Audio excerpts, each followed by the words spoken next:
Tai labai trumpai. Aš aišku, turbūt nuoširdžiai galiu pasakyti, kad žemdirbių protesto metu tikrai, maniau, kad mes juos neišspręsime, bet dabar padėtis tikrai smarkiai keičiasi ir pabandysiu ją pristatyti. Tai, viskas prasidėjo nuo Žemės ūkio tarybos siūlymų keisti sėjomainos apibrėžimą ir pritaikyti jį daugiametėm pievom, kad daugiametė pieva dalyvaujantį sėjomainoje negalėtų tapti daugiametę pievą. Deja, bet ir klausimai buvo išsiųsti ir gauti atsakymai, kadangi reglamentas kalba apie tai, kad jeigu 5 metus yra išlaikyta žolinė danga, nepakeista, neatnaujinta, jinai privalo tapti daugiametę pievą. Tai mes per šitą skylutę niekaip nepralendam. Ir pati ministerija, aišku, čia reikia pasakyti, kad tikrai prisidėjo prie to ir visoje Europoje vykę protestai ir Lietuvos aktyvūs ūkininkų veiksmai. Ir sausio mėnesį jau bendraujant su ir ministrui, ir komisarui, ir ministerijos komandai, ir komisijos direktoratui buvo sutarta dėl, kad išspręsti šitą problemą reikia keisti deleguotą reglamentą. Tai mūsų siūlymo idėja, kad leisti mum į referencinį plotą įskaityti tuos plotus, kurie yra nedeklaruoti, bet pievos buvo deklaruotos, jos yra išlikusios.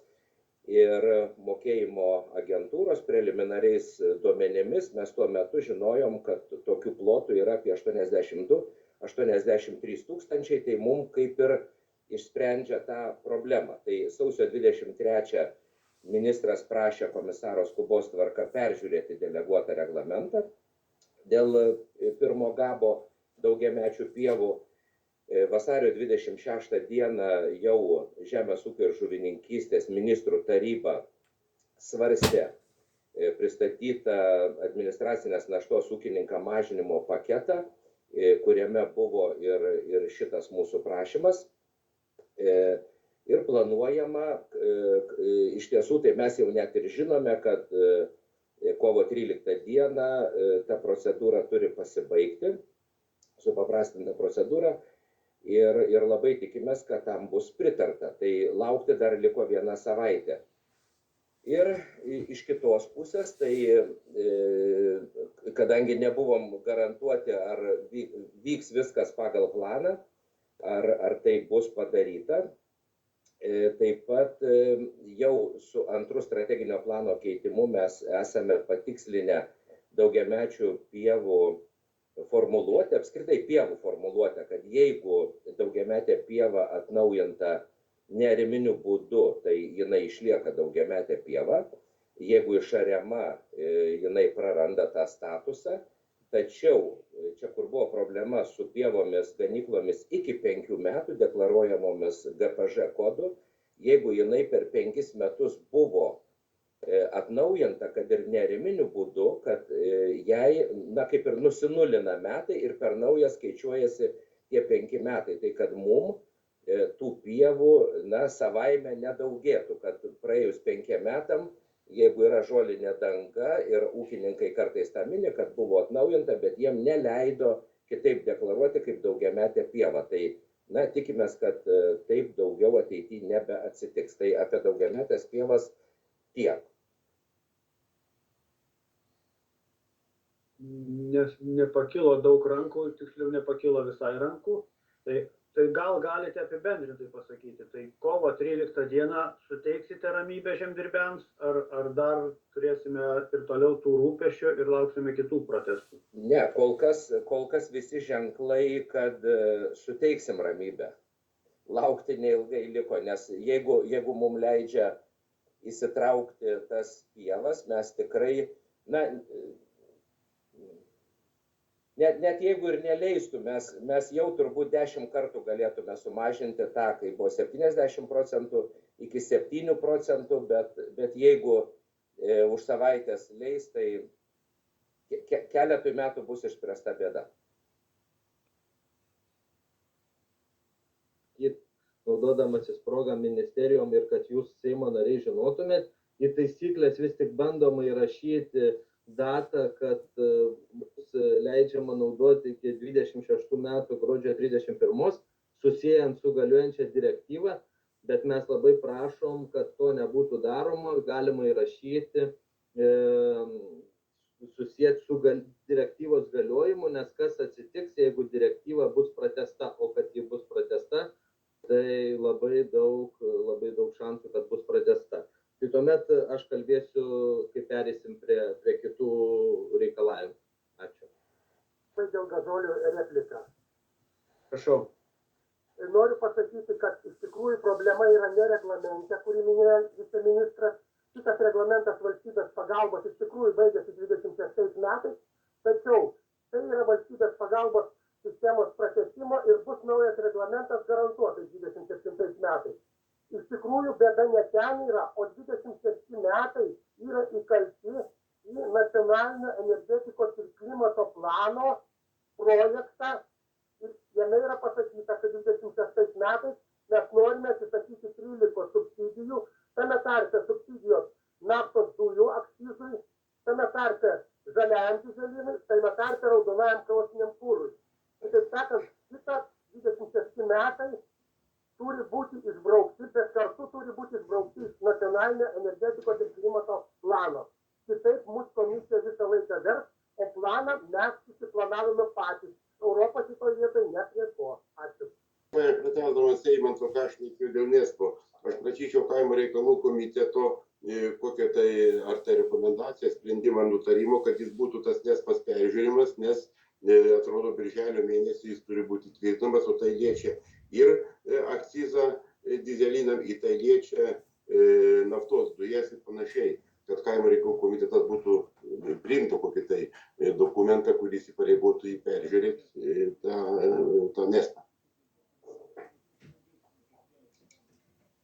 Gerai, ačiū, daugiau pakeltų rankų nematau, tai gerai, atkreipsim dėmesį ir tada pabandysim pasvarstyti šį klausimą taip pat, kad būtų pataisyti visi dokumentai lygiagrečiai.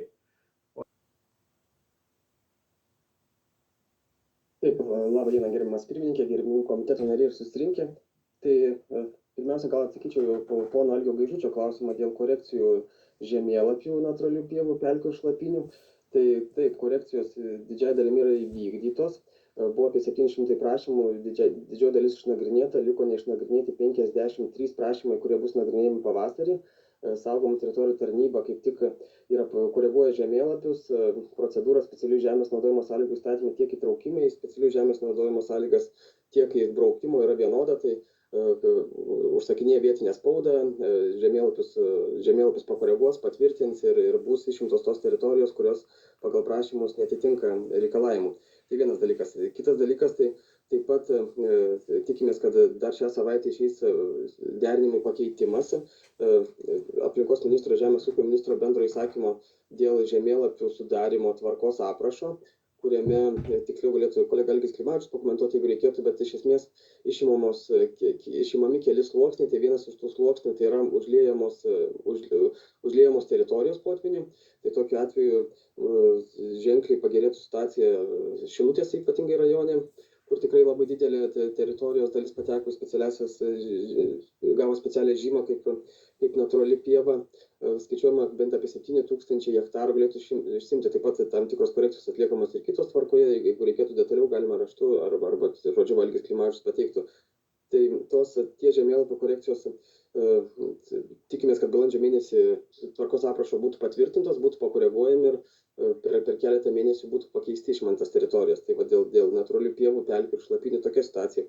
Dėl pakrančių juostų ir apsaugos zonų, tai įsakymas yra patvirtintas, žemėlapiai sudarinėjami, iš tiesų išsiklausyta į tuos nuogastavimus ir tas pastabas, kurios dar buvo išsakytos pernai vasarą, yra sumažintos kai kuriuose vietose, ypatingai prie aukštupiuose, vidurupiuose apsaugos juostos. Turime ne vieną susitikimą, taip pat ir su Žemės ūkio taryba turėjome diskusijos, taip pat neuždarėme dar tų diskusijų rato, tai tokia situacija trumpai tiek.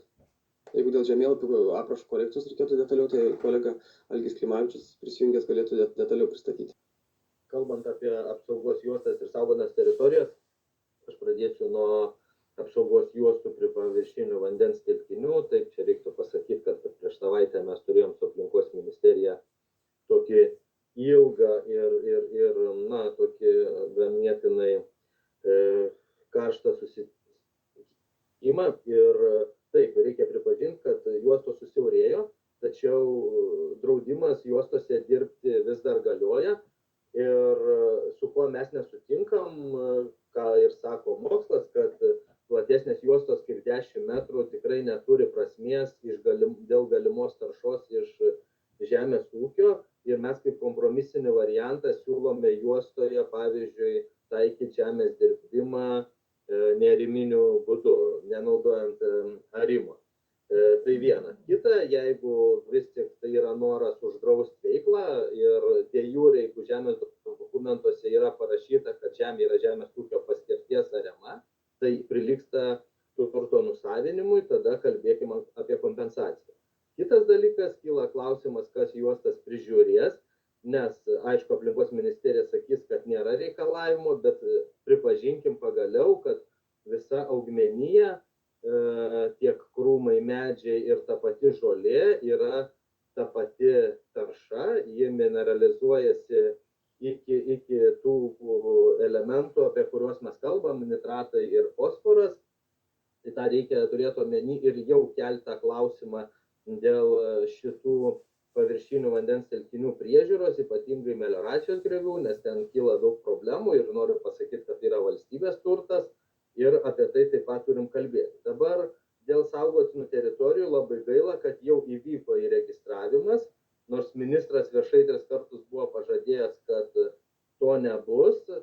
Ir taip pat gaila, kad tas buvo padaryta nesuderinus tinkamai su žemės savininkais, o jums reikėjo pradėti nuo to pirmiausia paaiškinti, koks yra viešasis interesas ten toj pelkėj ar šaltinyne ir galiausiai turėti apibrėžimą, kas yra natūrali pieva, nes Lietuvos geografinė zona yra ta, kuri yra miškų zona ir visos pievos, pabrėžiu, yra žmogaus sukurtos. Tai vat nuo tokių elementarių dalykų ir reikėjo pradėti ir dar nevėlu tai padaryti. Tai raginu tą padaryti ir aš nežinau, kaip bus dabar sprendžiama su tuo, kad jau yra de jure įregistruota registrų centre nuosavybėje saugotinos teritorijos. Ačiū. Labą dieną, girdimi. Ir paprašysiu paneigti mitą, kad kaimo reikalų komitetas laikė stalčiuose šį įstatymą, kai Žemės ūkio ministerija pateikė ekspertinį vertinimą tik tai gruodžio 18 dieną. Taigi, galite ir nepaneigti, aš jau pasakiau tai, ką norėjau. Gerai, prašau, Vytautai, jums žodis. Iš tikrųjų taip ir yra, nes kaip ir sakote, buvo toks ekspertinis vertinimas atliktas, tai ir gana ilgai užtruko, nes tai buvo daromi viešieji pirkimai. Tai gruodžio 8 dieną buvo pateiktas, ir tikimės, kad dabar ateinančiais per kaimo reikalų komiteto posėdžius svarstysime šį pieno įstatymą. Tai trumpai tiek gal. Gerai. Ar Jonas Gudauskas nori, prašau. Jo, ačiū, gerbiamas pirmininkė, tai viceministras jau pasakė, tai aš kaip išvadų rengėjas ir persiunčiau dar ir viceministrui tokių pastebėjimų, nes ko ir galbūt ir neįvertino ir ekspertai atlikdami ekspertinį vertinimą, tai pieną Lietuvoje superka 5 stambios įmonės, kurios perdirba 90% Lietuvoje pagaminto pieno ir suprantam, kad konkurencija galbūt tokia iškraipyta, oligopolija. Ir to nebuvo, ekspertai to nenagrinėjo, kokią įtaką žalio pieno pardavėjų ir pirkėjų santykiais bei žalio pieno kainos nustatymų turi susiformavusi pieno pirkėjų oligopolija. Tai tikrai dar keletą taip pat klausimų yra persiųsta ministerijai ir artimiausiu metu kaimo reikalų komitete, kadangi gruodžio mėnesį buvom gavę, per sausio ir vasario mėnesį kartu jau buvom susitikę ir ministerijai, susitiksim su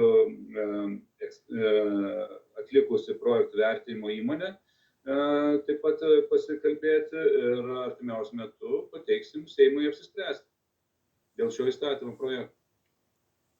Ačiū, Jonas Sviderskis kelia ranką, prašau. Aš tik norėčiau pasakyti, ką šnekėjo viceministras Vytautas Bukauskas. Šitas ekspertinis vertinimas savivalda vieną kartą buvo pristatytas, bet žemdirbiai absoliučiai jam nepritarė, o po to jis atsirado kaimo reikalų komitete, mums jis pateiktas daugiau nebuvo. Ačiū. Tai kadangi tam klausimui bus atskiras posėdis arba atskiras posėdžio klausimas, svarstant įstatymą ir išvadas, tai manau, kad šiandien mes daugiau neturim apie ką pasakyti ir išgirsti, tai tada galime pereiti prie